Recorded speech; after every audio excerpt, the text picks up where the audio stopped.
thanks for joining us. As you may already know through the registration and the whole process, what we're talking about is what we're learning about students through this pandemic as we are pastoring and as we're working to try and figure out how to do this in this season. So I just wanted to begin just by saying thanks for coming and invite you to again share as you see fit. So we're going to start with our first question, which I'll kind of throw out.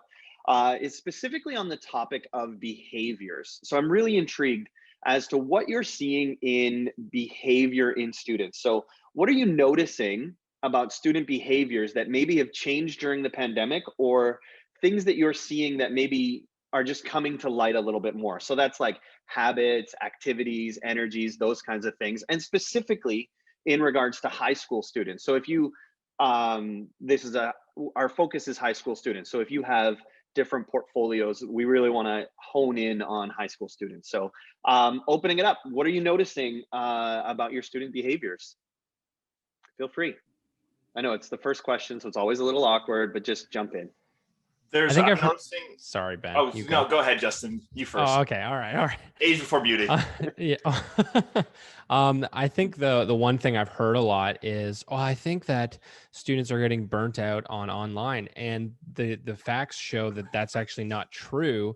It's just they're connecting with things that they want to enjoy, right? So they're still on social, they're still on their phones, they're still on YouTube and ravenously consuming it. But we always thought like, oh, we're on Zoom, we're online, we're on this. It's too much screen time. Well, they don't think it's too much screen time. They just are getting bored with certain things.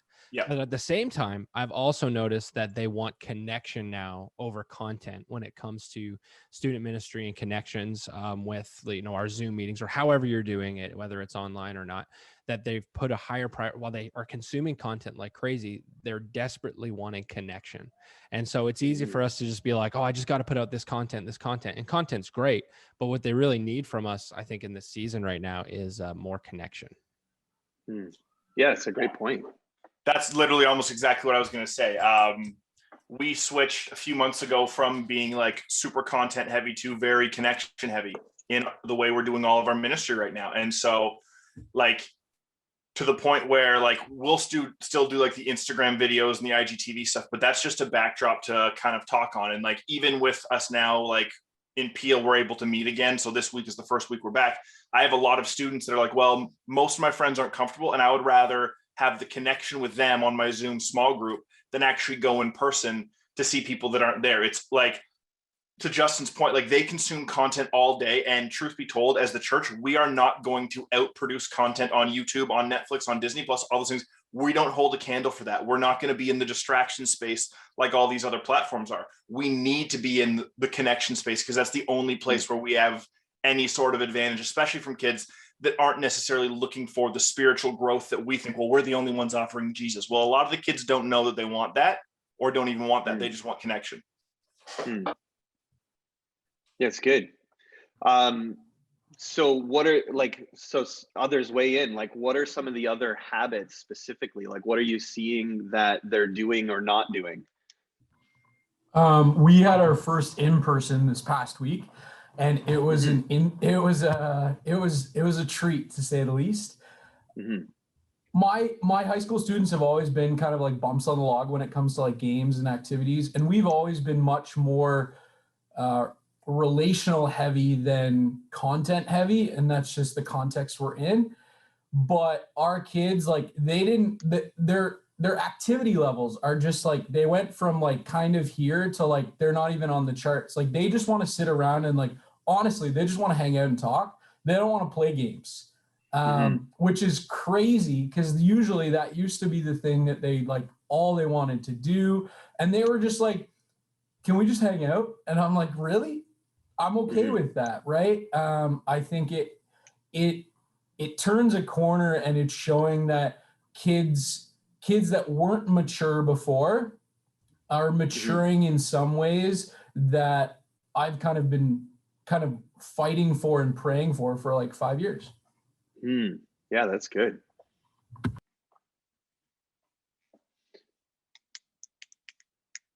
So that maybe transitions slightly to a follow-up on this topic, but what are we seeing as far as their disciplines, as far as the things that they're regulating themselves? Like, so I'll give you an example. A friend of mine has a 16-year-old, and she can't get the 16-year-old to go to bed before 3 a.m.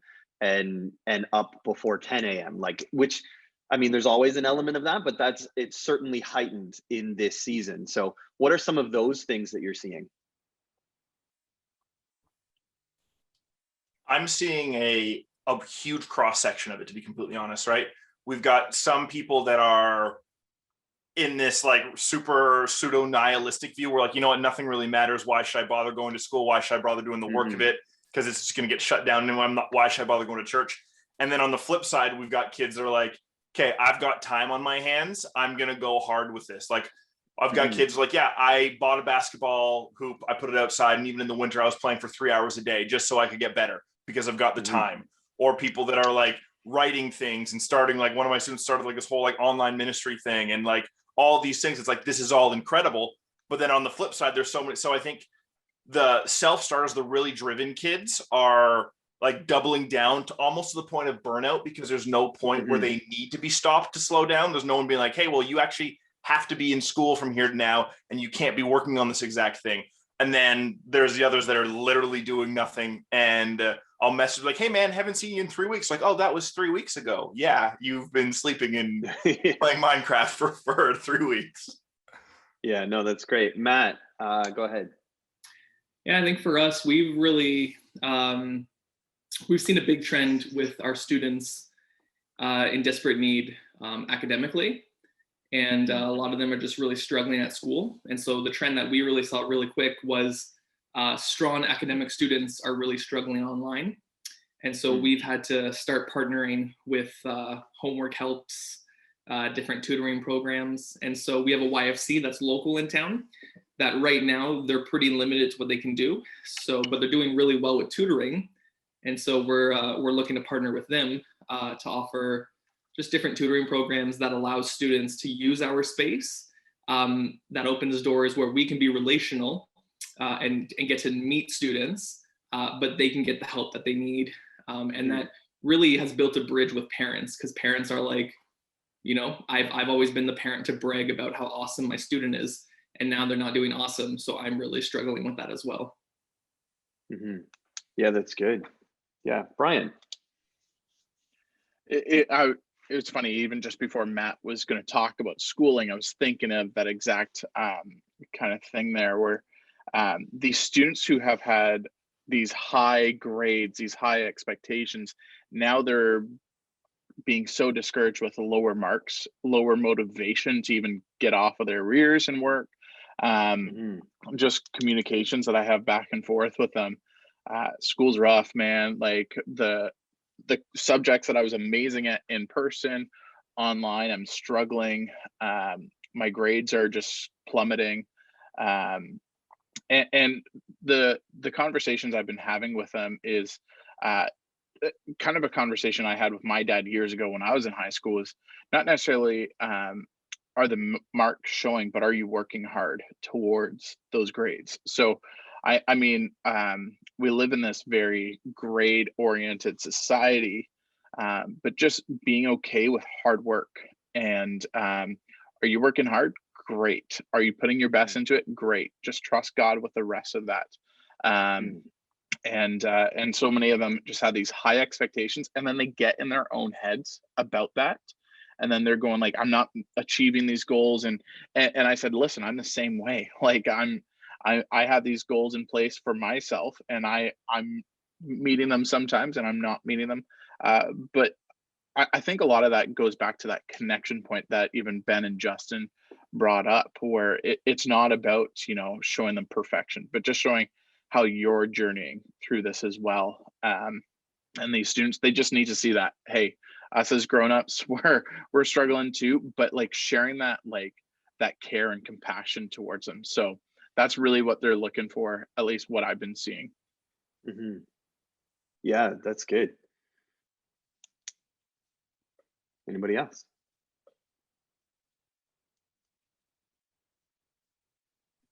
we've seen some habits with our young and like junior high and senior high students that they might be tired of being whatever on their phones or getting entertained or whatever. But our senior highs introduced the Bible app, the YouVersion Bible app, to our junior highs, and they're all doing like devotions together, basically like keeping each other accountable. And they have time and they set reminders and all these different things. So our student leaders kind of headed that up. And now, like, who are we as old people giving out free Bibles? Like, I'm just going to download the app. And so they've really started getting into the word and even processing, like being able to, comment on whatever the day's conversation was. They were able to, encourage one another and cheer each other on. And that's a community that we haven't seen before in our group, just as, it's not facilitated by an adult. It's the high school students inviting other people to be a part of it, including junior highs. And then they all just do it. So it's pretty cool for our leadership to step back and to be able to have students lead, which they've been doing, but in a completely different like context. It's not like this is the time between, 7 and 9 on a Wednesday or whatever. It's like throughout the week, our students are leading, which is pretty cool. So that's a good trend that we've seen. That's really good. Something along the same lines as that I've kind of picked up is that when we've done opportunity for people to go deeper and kind of do more, like our core students have really eaten that up. Like we did a 12-week intensive leadership Bible study group, and I used to do that all the time in person, and we'd start off with like 8 students, and by the end of it we would have 6 or 5 that still kept with it. We did that this time, started off with like 21 students and ended with 23. And it was just like people wanting something that like provided actual meaning and actual direction. This was a little earlier on in the pandemic, but I found that if you set the bar somewhere and say, hey, this is something that you can work for and achieve, I think that a lot of students are chomping at the bit to actually do something with substance rather than just consume. Mm-hmm. Yeah, that's good. And even just to add to that, like more deeper level questions have been coming up because it's been in their face, right? Like they're on social media all the time, which we knew, but like it's with the pandemic, everything's up in the air. So there's no habits, there's no like there's not a lot of consistency unless the parents are really intentional to create it, which is so much work, right? So we've seen so much deeper level conversations and even just more questions about salvation amongst our older students because they're around their family and they're the only ones and the only Christian base that a lot of our students get are our community kids are at church. And so when they can't go to the physical building, they're doing a devotional where their parents are right there or their siblings are right there or whatever, right? So it's lots of really, really good questions that you can't like brush off with like surface answers anymore. Like they want to go deep, they want to know, which is I think a habit of this generation, which I think is good. Like they're not willing to take whatever's handed down to them in terms of religious understanding. Like they want to know what they believe and they want to have a good understanding and foundation as to why they believe that. So I think that's really good of students like seeking out biblical answers. So yeah, that's really good. So and that transitions well into the next kind of topic is like, so you mentioned the Bible app and using that with students. What have you seen as a response from students towards your communication, like the stuff that you're sending out or the stuff that you're trying to communicate to your students? Like, what are you seeing as far as like maybe their engagement? And the follow-up question to this is, how have you changed your approach based on engagement or lack of engagement? But what have you seen as far as like their response? I think one of the things that I've noticed is before it was a lot of, okay, guys, let's post some things, let's post content on social media and have you engage that way. And we've had for the longest time now since the transition of being online heavy and we've been back in person for 2 weeks, that kids rather get the, like everyone's saying, the personal connection in person or having something that they can do together. So if we're saying, all right, guys, go home and talk to your parents if they're Christians about what we discussed, where before it was, I'm going to talk, you're going to take notes, we're going to discuss in our small groups, and that was it. Where now I feel that some of our students are taking what they're learning home. And we have this one family where the parents are not Christians at all, but the student comes to youth because the parents see value because of what they've heard discussed on Zoom. So they're just in the room listening. And now they're saying, hey, no, you're coming to church because I think it's something important that you need to be a part of. So I think that's something that's been pretty cool. Yeah, that's really cool. We've gone through like a bunch of different phases of what our online ministry looks like, and the way that they interact with the content we've adapted and shifted a bunch of times. Like when we first did it right at the beginning of the pandemic, we did the live stream and then like the Zoom small groups afterwards. And that worked really, really well for about 2 months. And then it got really stale. And then when we went back into the second lockdown, we looked at it, we're like, hey, you know what? This isn't like, people aren't going to want to tune in. Everyone got so in their own little worlds, their own little habits. So what we switched to doing was pre-produce content that I would send out to my leaders a week in advance and give the leaders time to look it over. And then they would set their small group schedule based on what works with their small group. So not everyone would do it on a Friday. And then come the Friday night, we would then post the stuff to Instagram so people could engage. And we found that giving the students the freedom to choose when they're going to engage with our content with the leaders really helped engagement. And then in some ways it was difficult because me as a youth pastor, I'm not looking and watching the live stream saying, oh, Brandon's come on. Oh, like Jeremiah's come on. Like I didn't see that. But then in my one-on-one conversations with the students, it was like, hey, are you in small group? Yeah, I'm in small group, or I missed it this week, but I really liked this part of the message. And then we talk about this, this, and this. And so I actually found that students were engaging a lot more with even though we're aiming at connection still, the content we were producing, they were engaging a lot more when it was more on demand for their end rather than fitting to our schedule, right? Like it's that whole Netflix versus watching something on TV. Like if something only comes on live on Friday at 7, you're not going to have the same sort of engagement if someone's like, oh, you know what, I've got a soccer practice. Well, there's no soccer practice right now, but I've got an exam tomorrow, but my small group can watch that Saturday afternoon, right? And so that's been something that's been pretty cool for us, at least in the past season. We'll see what happens this week when we're live.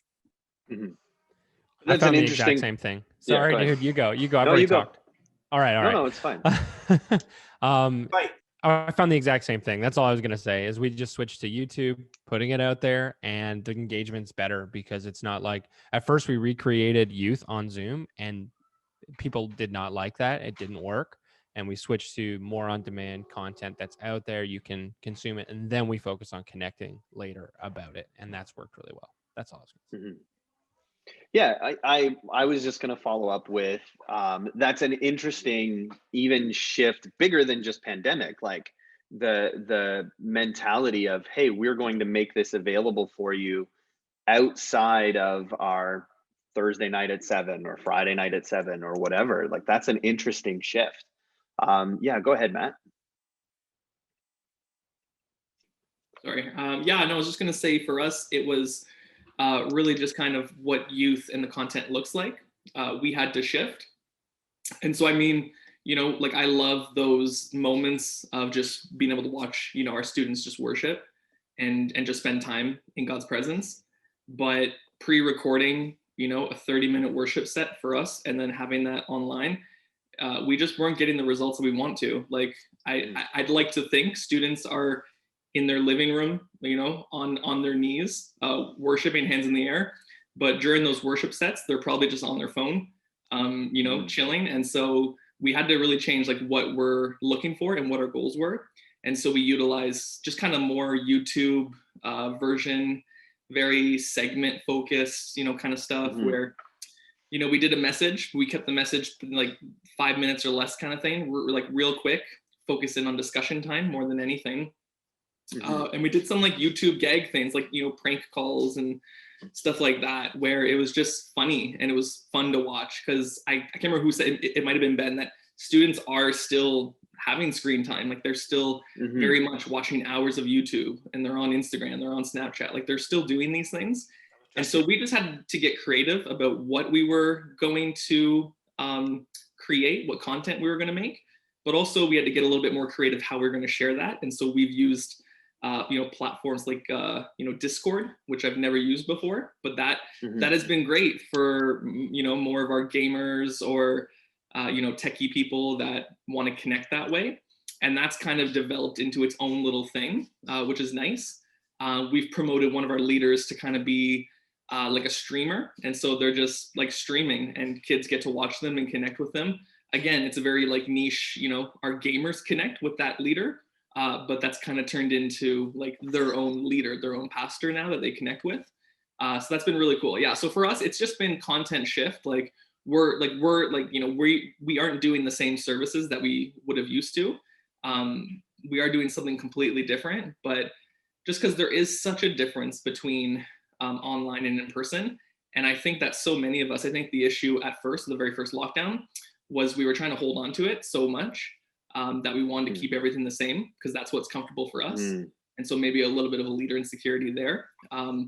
Because even the fact that everyone's like, yeah, this has been a great time. Like COVID has really opened our eyes. Like we were so busy before, but now, now it's, and we said those things, but when reopening, came back, everyone just kind of ran back to that busyness.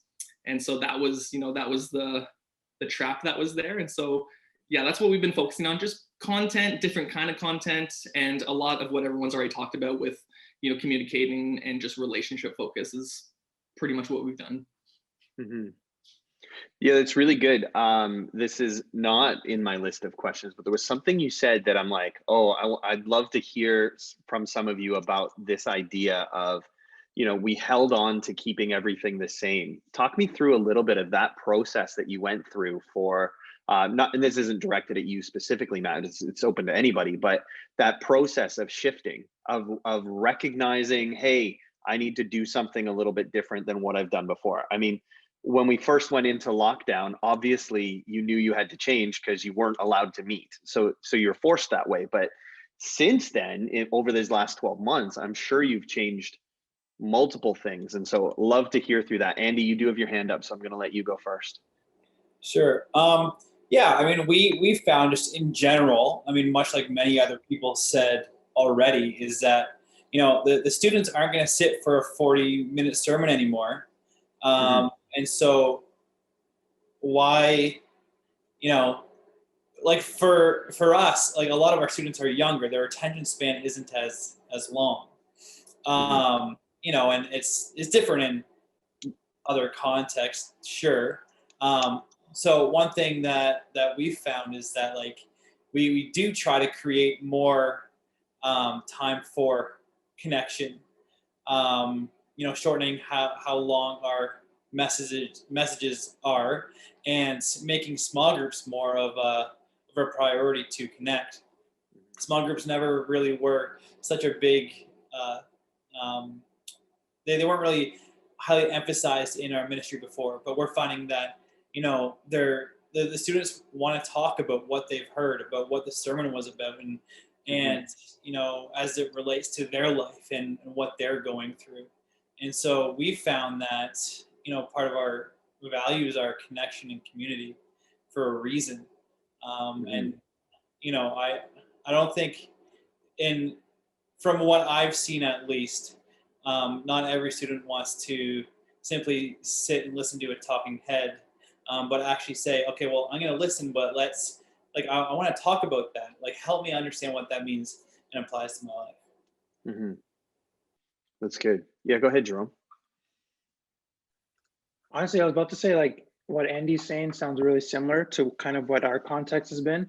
But one of the biggest things that I've been holding on to that I had to let go was when you come to youth and, everyone's all hyped up, everyone's excited. And then when youth is over, they don't want to go. They want to stay longer. They want to go out. And so before I came on staff, they used to go out to Wendy's. And the second I joined the team, that's all they wanted to do. They're like, when can we go to Wendy's? Why can't we stay longer? So like Andy was saying, we had to really reduce how long youth is because we had the luxury of being in person, I think from July until December. And then we just got back a couple of weeks ago. So it's hard for me, but like we only meet an hour max and like emphasis on max. So it's really reduced how long we meet for, which has reduced the length of the message, our length of time of worship, which is hard because I'm like, we can keep running our time together for an hour plus, but because of what's going on with regulations and all that stuff, we have to really reduce that. So my prayer has been, okay, God, even though right now we have to unfortunately control the time that we meet together, at least on a Friday. I'm believing that God can do, obviously he can, but I'm praying that God moves in their lives so that they're carrying the conversation forward even after a Friday night. So we're encouraging them to talk to other students, to not just make it a Friday night thing, but to make it something that they can capture for themselves and carry that conversation with other people. So family members, friends. But it's definitely been hard not being able to see everyone or meet online or whatever it is. And then to go out and have those real heart to heart conversations, like in a small group where they want to talk about what they're going through when you're at McDonald's or at Wendy's. But now it's like, okay, on your way out, we can talk briefly, but the best time is, I think Matt said it with Discord. We use that on a midweek, and I think those are the moments where you can hop online. We don't do anything spiritual. We literally game for an hour and a bit, and that's where kids can talk and share what they're going through. So reducing that time and reducing things that I loved about youth ministry has been hard, but now trying to find new ways, I think has been beneficial. Yeah, that's Yeah, good. one of the major shifts, and this is like not necessarily in a practical sense, because I'm sure we've all shifted 1,000 times in what we're actually doing, but one of the major philosophical shifts for me, at least, and I know early on in youth ministry, and still sometimes I would struggle with this, is, and I think probably a couple of us would line up with this, as pastors, often we want to be the person that's like bringing the word from God. We want to be the primary spiritual influence in the students' lives. And there is a little bit of ego, surprise, surprise, Ben's talking about ego, that feeds into that side of ministry. And pretty early on in the pandemic, for me at least, it's like, you know what, I am not going, because we only have a limited amount of time with them. This has really highlighted the importance of properly empowering the leaders, properly training the leaders, and properly motivating them, because I can't have 100 conversations with 100 students each week for 10 to 15 minutes. I can't, so what I can do is I can pour into my leaders, and I can actually let go and say, hey, you know what, leaders, a leader comes up to me and says, Pastor Ben, listen, the students, they kind of like the content we're putting out, but they really want to do a Bible study, and Friday night at 7 is the only time that works for them. Is it okay with you if I lead them in a Bible study? And I say, okay, what content do you want to do? They show me the content. I had very little to do with producing that content, but I don't care, because it's good connection with the students. It's good biblical teaching. And it's almost like letting go of the idea that we are the primary people with them, and more empowering the leaders to do that. And as a result, we really expand our reach. And I think for me, that's been one of the biggest shifts, even from switching from an Instagram live, like, hey, I'm talking now, leaders talk about what I'm saying, to, hey, me and a couple leaders produced 6 videos in a week, and we're going to spread them out when we're sending them to you guys, and you guys take the lead on that and discuss it, and then I will support you from the back end. Yeah, that's If good. I can just mirror what Ben said in a line, I think it's that the purpose of our authority as youth pastors is to provide opportunity. Now, that's a Kevin Shepard line. I didn't come up with it, so I can't take credit. But I think it's so true, because it's not about us being the, hey, look at me, and we all know that, but it's so hard to live that out. But I love that line, because the reason that, we are called and have an authority in a position as a pastor is actually to provide opportunity for people to experience Jesus and to pass that along themselves in ministry. And I think that that's exactly true. It's not about well, I want you to be a part of my program. It's how can I actually foster an opportunity for you to grow and to be part of ministry in your daily life. And that's one of the great shifts, as I'll call myself an outsider in the sense that I'm not a youth pastor, but that's one of the great shifts that I'm seeing throughout this pandemic amongst different youth ministries. Is there was a little bit of comfortability in saying, hey, come to our program on Thursday. Like that's an easy, I point you to this, and but now it's about building those relationships and actually connecting. I wanted to give an opportunity to Benton, because he did have his hand up, but then he put it down. So if you don't want to say anything, Benton, that's fine. But yeah, I was trying to be respectful, so I just put my hand up nicely and waited. And hey, I appreciate that. First time for everything, Benton. I know. I can do this because it's being recorded, so now everyone knows. Anyways, I was just going to say, similar to what Justin and Ben touched on with leaders, I really held to our leaders of, what do you guys think? What do you guys feel in this situation? And parents. We planned and talked to our kids pastor and did what could we do to help families And so how can a parent sit with their junior high and take in what the content? How can a parent sit with their senior high? And then having a conversation with a parent and saying, how did your student do with that? Was it too long? Was it too in-depth? Like, how is it working? And so having those conversations strategically and often with parents was Yeah, that's good. That was something that came up in our middle school conversation as well, like the value of including parents. And actually, that it's a great transition because our next topic is influences and what's influencing your students. And obviously, you know, I'll go ahead and say that answer so nobody gets to contribute that. But like, obviously, we're going back to parents being the primary, like, constant around their students, much more than they might have before. Whereas, you know, they're off at school and then they go to their jobs and then they, you know, do all of these things. And so, but what are some of the other here's how I wrote it. It was like, what are some of the newer and more prevalent influences in your students' lives that you're seeing in this season? I would say for me, especially like, and context plays a big role in this, right? Like Mississauga, multi-ethnic community, more more birth nations than I could name, right? And as a result of that, the political side of things, especially with all of the American politics and the race, not that it's not in Canada, but it's primarily that, I would say that has had a bigger influence, almost equal size of influence as COVID has on my students. I think that it's a mixture of the two, because you're no longer regularly exposed to people that you don't want to be exposed to. So in a way, everyone's forced into their own echo chamber of what their social media feed looks like and what their friends and their family talk about. So as a result of that, everyone's views get pushed more in the direction that they were already leaning, because there's no regular interaction with people that you disagree with. So as a result of that, if and I rarely scroll through my youth group's Instagram feed because I don't want to see a lot of the stuff that my students post, but sometimes I'll be logged in on that one on my phone, relax. I'm like, oh, wow, they're really far in that direction and someone else is really far in this direction. So as a result of that, what we're seeing is an incredibly hungry generation to make a change in something, to rally behind a cause. And so whatever cause is being marketed to students the best right now is the one that they literally sign their life away to right now. And it's really, really hard in some ways, because as the church, we're looking at this, man, how can we capitalize on that and get that activist generation to fight for the right cause, but at the same time knowing that the tactics that are being used to market those things aren't necessarily always honest. So I think the political pull is a huge thing right now, and it puts me in a weird spot with a lot of our students and a lot of the culture, because they're from a culture that I can't really speak to for a couple obvious reasons. But it's that's a huge influence right now. That's good. What else? What are some of the things you're seeing that are influencing your students that may not have been as prevalent, you know, a year ago or 18 months ago? I think touch on like a little bit what Ben was saying, but I think the news and things that are being broadcasted, even fake news, I think has attracted their attention more than ever. Because before, I mean, if I remember being in high school, I didn't really pay attention to the news unless it was something that related to me. Then I'm like, oh, this is interesting.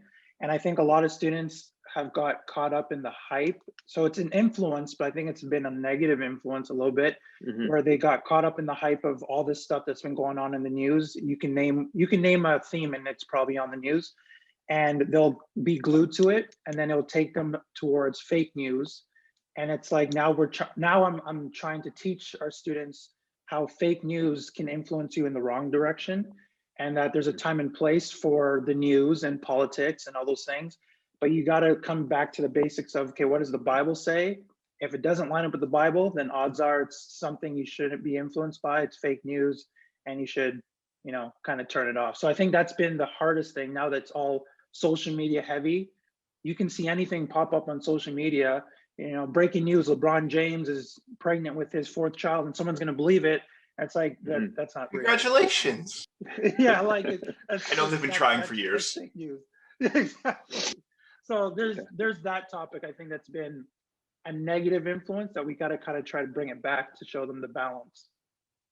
Yeah, that's a great point. Like, and it probably starts from even a normal interest, like what's going on, what do I learn, like if you go back a year to we're all glued, like I don't pay attention to the news normally, but I'm glued to the TV over the COVID and what restrictions there are. And like even now I have a bookmark of the map of like what zones, like what color each zone is, so that I can figure out my life and who I can visit and who I can't. But it's like all of that has driven us towards that, but then that opens the door to, oh, I'm interested in this. And then maybe we don't have the ability to filter to the like true and right and good news and go more opinion.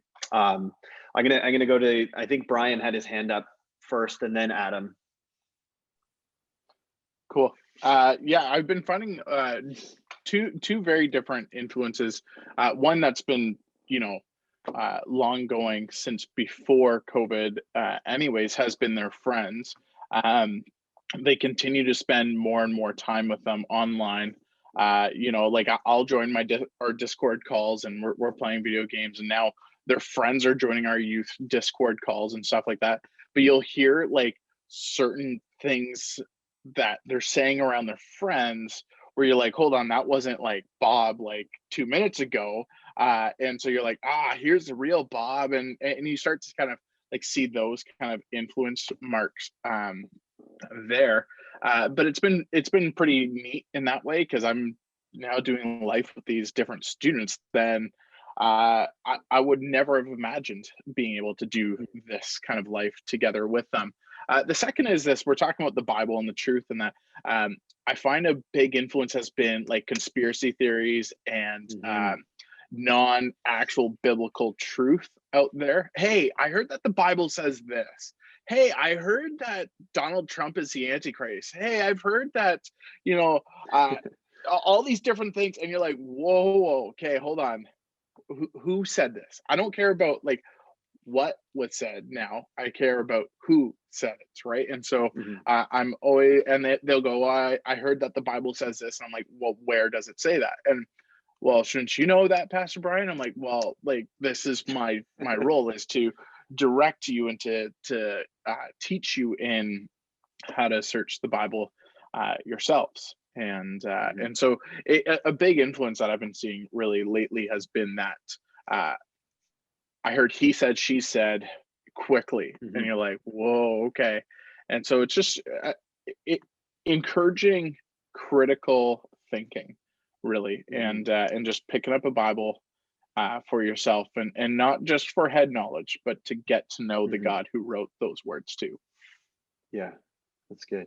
Yeah, go ahead, Adam. This is in a little bit of a different kind of sphere, but mental health has always been a big thing amongst many of my kids. But during this time, it has come to the forefront much more. And many of the things that all you guys are saying is kind of the effect of it, but I would say that their mental health is affecting them in a very different way. At least with my students, like I've had 3 students had a mental breakdown during this past year. 2 of them have been hospitalized for it. And those are just the ones that I know about. Right. So for me, I see all of these things as they're contributing factors, but at the end of the day, it's something that's much deeper going down and going on. And for me, like that's where I focus a lot of our conversation. That's where I focus a lot of, I guess, our teaching is around those sort of topics, right? And even if we're talking about a book of the Bible, right? We're bringing it back to always putting in good practices for people's actual daily lives and how that affects their well-being, how that affects their mental health, and all that good stuff. Yeah, that's really good. And literally where the follow-up question goes from this is like, we're talking about influences and what we can learn from that. And I like what you just said there. Like it's, now we're talking about this more. Now we're including this more as we go, because we do have to recognize that influences have changed, and how you're interacting and teaching students, like you become an authority in their life. through relationship, but we also have a responsibility to be like, whoa, settle down. That's, you know, let's focus on this, or you know, coaching them through the things that they're dealing with. Any other thoughts about what we can learn from the influences that are affecting our students, or how we can respond to the changing influences? I do want to mention, Katie put in the chat, like, a shift from being one of the primary info providers to teaching students how to navigate the info they get / teaching how to think. That's obviously a shift in the way that we're pastoring, for lack of a better word. But anybody else, feel free. I think, Yeah. oh, go ahead. It's funny. We actually just started a lot of our content that we use in person is always like Right Now Media stuff. So we're actually doing a series right now by Kyle Eidelman, which is called Redeem the Screen. And then we kind of talk about that. And last week we were discussing all of that.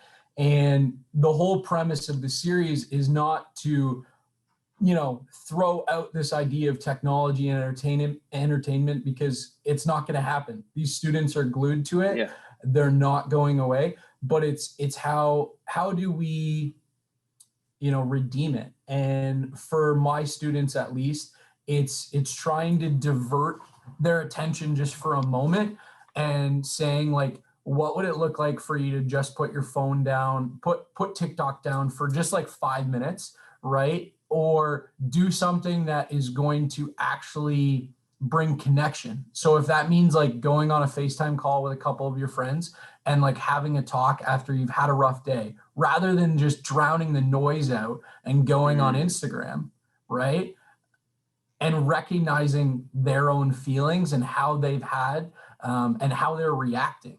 That's a lot of the conversation that we're having. It's not about putting the screen down. It's just about actually knowing themselves and knowing that others are around them that care and that love them. Mm-hmm. One of the things that we're learning, and I referenced this a little bit before, and I started picking this up years ago. There's, and maybe my views a little skewed, but there's always seemed to be an opposition between the church and the church youth culture and the activism culture of the social justice warrior and all those things. There's always been that dichotomy. It's like, well, we don't really want that. But the truth is, we're looking now at a generation that is more passionate about justice, about fairness, about all these things that are actually so core to the gospel. But because that they sometimes come at it from a perspective that's different than ours, we almost dismiss that and push it away. And I think what we're learning more than ever is the students that we have are willing to give their lives to a cause. And if we can do a proper job of showing them what the cause of Christ is, we honestly won't even have to do that much work because they're so hungry to do something. So it's learning a way to navigate that and to say, hey, yeah, you might think that the gospel is all about like pushing women down and all these things that the world tells us that the church is. But if we can do a proper representation of who Jesus is and capitalize on the social justice warrior mentality, capitalize on the activist generation, capitalize on the voices that they're pushing out anyway, and not in a manipulative way, but in a real way that brings like truth and life, that's something that I think we can really weaponize in a good way, the passion of these students that historically the church has been like, oh, well, you're passionate about the wrong cause, so we're going to push you away, rather than like, hey, here, take that passion and let's light a fire with that and see what happens. Mm-hmm. Yeah, that's good. It's like it's almost like we're and this may sound more critical than I intended, but it's almost like we're going from, okay, we've always focused on the gospel and how that, you know, we need to get saved, and it's like, oh, but that actually affects real life, and we're kind of marrying the two, and you're seeing these social topics, and you're like, oh, actually Jesus has an opinion here, and to be a Christian means we actually have to follow the Christian principles that affect this part. So it's like, oh, it's like we finally put things together. It's just random thought, but this is good. Anybody else want to weigh in on that before I move on to the next? I'm moving quick at this point because we are running out of time, and I don't want to cut us too short. I wanted to talk about a little bit about spirituality, as obviously we're pastors, but my question, I guess, is how has this pandemic affected your students' level of devotion? Because like pre-pandemic in your youth group, you had your core students, you had your could take it or leave it students, and you had your fringe students who really could just leave it, but maybe mom and dad forced them to come or whatever. There was some benefit, but they weren't really in. My question to you is, how has this whole process of online / in-person / back, whatever, how has that affected those students? What are you seeing from them? Go ahead, Brian. Yeah, you're talking about those three different groups and stuff, and just like we've all talked about different changes, I've seen changes to who are in those groups very much so. Our core group would have been more of like the older youth and those with some influence around. I've seen now the core group actually move to the younger side of our youth group. They have this almost like determination, and we're talking about that cause, that cause for Christ. They have that passion within them to just go, and they all know we're all in the same boat. It's all weird. But they're willing to kind of like be a little more flexible with the changes that go on. And so I've been seeing like this dive in group, and then I've been seeing this other like checkout group, and that'd be actually more from what I've experienced to be the older / old core group, where they are going like, whoa, hold on, this isn't the way that we thought youth ought to go. So you know what, we're going to just check out in the meantime until we're all back, and that checkout mentality. And then there's that wait group. They haven't like necessarily checked out, but they're not checked in either. They're saying, oh, I'll come back when youth resumes to some more normalcy. And the ongoing thing that I say is, hey, I'd rather see you grow in Christ. And when we return, that people go, oh my goodness, like so-and-so has grown in their faith, so-and-so has grown, rather than that, oh, you haven't changed a bit, you know. And so just talking about that kind of mentality. So those are the three different groups that I've been seeing spiritually. And our younger side, man, I tell you, their vulnerability, their authenticity just continues to blow me away. And that like hunger for, hey, what does God have to say about this? And man, it's been incredible to watch these younger students in the youth group grow. Yeah, that's awesome. Yeah, go ahead, Matt. Or Ben. Sorry, I think Ben Matt? had his hand up Somebody earlier. He did, and then he put it down. And well, because I didn't know if I was supposed to leave it up the whole time. I don't know how it works. My arms get tired. Sure. I think personally, this is one of the most difficult things for me to gauge right now. Right, like when I look at spiritual depth and I look at devotion and stuff, it's like, you know, a tree by its fruit. You know how someone's doing by how they interact and act with others. And I'm not trying to be negative, and I think that so, and this might just be my experience, but one of the challenges that we're dealing with right now is we only see what people present. We only see what people are projecting out there. And so on a projection level, when I'm talking to my students, like, yeah, everything's really good. But when it comes to talking with parents, when it's like, hey, like, so I think that for me, I think the biggest challenge in youth ministry right now is having a hard time pinpointing where my students are at and knowing, so where can we go from here? And if we had and I think we'll have an accurate picture in the months and weeks to come when we come back in person, and not because we can't see it over Zoom, but because there's a level of vulnerability that opens up when you're actually seeing people interact in person and actually seeing how they're interacting with their non-Christian friends, how they're interacting with the people that they don't want to interact with, right? Because everyone's on their A game when you're only around the people you want to be around. And so I think that it's going to be very telling. And we all know this as pastors, like spiritual disciplines and fruit, you don't see that on a week-to-week basis. That is a month and a year's process as you develop. And like some people are really keen and they go quick on it. So I find it really hard to tell where they're at. I hope that they're doing well, but I think that will be much more seen in the coming months when things reopen. I don't even like the term of reopen because like we're not closed to ministry, just the building is, but I think you guys know what I mean. So it'll be very interesting to see how that interacts when the interaction that we're seeing with people is in a more real environment. Yeah, it's good. Sorry, now you can go ahead, Matt. Yeah, no, I was just gonna say, I'm thankful for this season because it's shown kind of the holes in my ministry and it's shown where we could grow. where, you know, those three groups of students you're talking about. I believe there's a fourth one, and you know, maybe, like, I feel like when I was in a smaller church, it was a little bit easier to kind of get my head around, but there were all the students that didn't attend my program that were not a part of the youth group because they weren't a part of my program. And again, maybe that's just another insecurity there, but I feel like, you know, that we're in a season now where we can actually, and you know, I think this is a good thing, pastor students. And I believe that, you know, if you're the student pastor, you're a pastor to all students, whether or not they come out to the program. And I understand that there's, you know, well, these are the kids that are bought in, and, you know, Jesus had his disciples and he had the people who followed, the crowds. Like, I get that. But you know, I think that this has really opened up, you know, a season of actually connecting with just everybody, whether or not they actually attend or not, which has been really challenging, because I was like, man, yeah, we're doing great. You know, 60, 70 kids come out on, you know, a night. And then I go into our database and it's like, you have 400 students. And I'm like, cool, I have no idea who these people are. And so for us, it, you know, it's, you know, all the, you know, questions we talk about, you know, with communication and preaching and all that.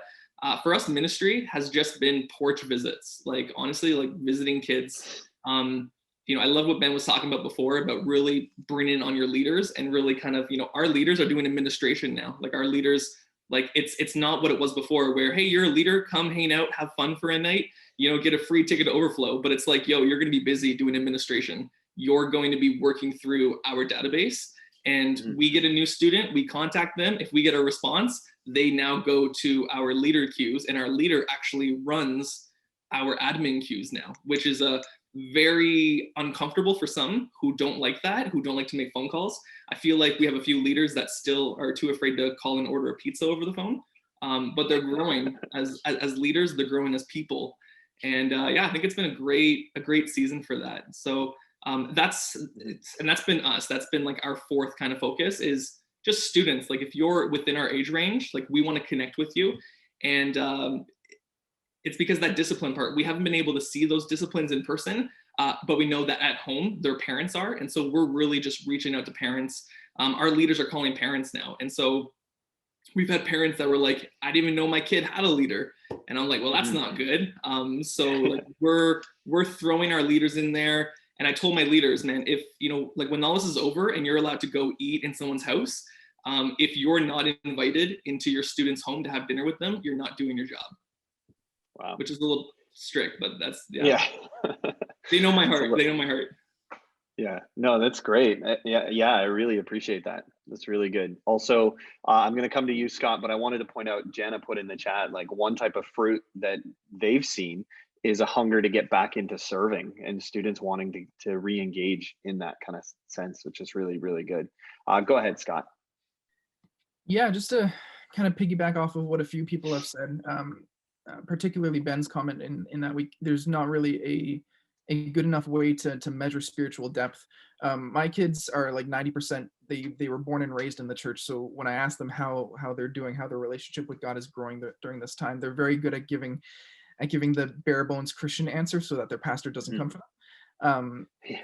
But one of the ways I've seen, actually, and referring to Jana's comment, my older students have been very eager to serve in some ways. Like, we have one of our students leading worship on a youth night whenever he can now, because he loves music. He's been practicing keyboard and guitar during this time, and he wants the opportunity to use those gifts in that church environment. And so we have that going. We have students volunteering now in nursery on Sunday mornings because our adults aren't coming back yet. Kids church as well, even like having those different ways for them to get involved. I think that's something they've really been clamoring for during this time, because they haven't been able to do much at all. And then our younger students, we've seen them inviting their friends, actually even more so in the past few months than than 2020, the first part of that pandemic. I mean, I've met students who aren't Christian, who are part of different religions, different belief systems, come out to our Zoom meetings or in-person nights just because there's something they can do with their friends, and my younger students are the ones inviting them out. So there's that involvement in that way. Yeah, that's awesome. That's really good. So I want to be respectful of time. So I'm gonna kind of kill the conversation there, but I just encourage you, like, this is the point of the conversation, is to have a discussion and to really try and engage in these topics. I believe in community, and I believe it's important for us as pastors to have community. And so thank you, each of you, for taking the time to be here. A couple of quick announcement things that I just wanted to let you know. Number one is, because I value community, one of the things we've started is some Facebook discussion groups. So the idea is, it's a place where you can go and ask a question of other pastors, or contribute something, or, hey, I found this really great, whatever. And it's a place. So you will actually all be invited. This will be part of our admin follow-up to the call, but you'll actually all be invited to our high school group. We've actually created a middle school group, a high school group, and a young adult group intentionally, so that we can keep things a little specific. And I recognize for people with multiple portfolios, that means multiple groups. And for that, I apologize that I don't really see a way around that, but you'll all be invited. Obviously, you have the option to join or not join, and you're also welcome to invite others. But the idea is to create a space where we can actually have a conversation on a more consistent basis. So I love sharing resources. I love, the conversation of, hey, how did you navigate this, and getting feedback and thoughts from other people. The second thing I wanted to mention is we've just produced our Level Up leadership videos. And it's interesting, as I listen to this whole conversation, a lot of our videos actually address some of the things. Like, there's some great mental health resources there. We have, and I don't want to turn this into a commercial, but like, we have Rachel Ernst, who's a nurse. We have Brett Ullman, who've joined us to talk specifically about mental health stuff. And like, Rachel did a talk, like, literally it's all about practical tips in dealing with this season. It's like so fantastic. And then we've got lots of other topics. My favorite, kind of the commercial one that I've done, is we had, somebody mentioned, a little bit of the conspiracy theories. We have a topic on, like, how to deal with the crazies in the most respectful, godly way possible. So I encourage you to check that out. It's not ridiculously expensive, and the purpose is for you to be able to use it for your whole church, to train your leaderships, both in kids ministries and in student ministries, and actually in any ministry you find that works. That is the theme for Overflow 2025, actually. Yeah, that's great. Speaking of Overflow, great transition, Brian. If you haven't heard, we are going to be doing an Overflow rally on Friday, May 28th. There's a lot of details that are still being worked out, but wanted to get that information to you. One of the big things that I'll tell you is we've done some feedback surveys. Most of you should have gotten that, and some of you filled it out, which is great. But one of the things that's different that we haven't done in the past is there won't be a per person or ticket charge.